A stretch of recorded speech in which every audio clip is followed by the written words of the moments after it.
అయోధ్య శ్రీరామ మందిరంలో మరో అద్భుత ఘట్టం చోటు చేసుకుంది.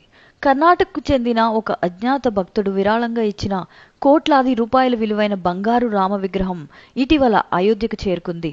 సుమారు 10 అడుగుల పొడవు, 8 అడుగుల వెడల్పు, దాదాపు 500 కేజీలు బరువున్న ఈ విగ్రహం బంగారు రంగు పోతతో పాటు వజ్రాలు, పచ్చలు, రూబీలు, ముత్యాలు వంటి విలువైన రత్నాలతో అలంకరించబడి దక్షిణ భారత శైలిలో బెంగళూరు కళాకారిణి జయశ్రీ ఫణీష్ చేతుల మీదుగా 9 నెలల కష్టంతో తయారైనట్లుగా మనకు తెలుస్తోంది.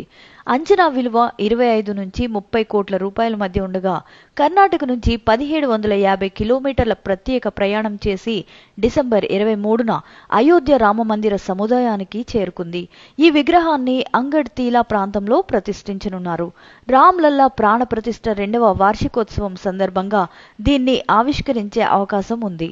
విరాళదాత గుర్తింపు అయితే ఇంకా బయటపడలేదు, కానీ ఈ అద్భుత విగ్రహం లక్షలాది భక్తులకు కొత్త ఆకర్షణగా నిలుస్తుంది అనడంలో సందేహం లేదు.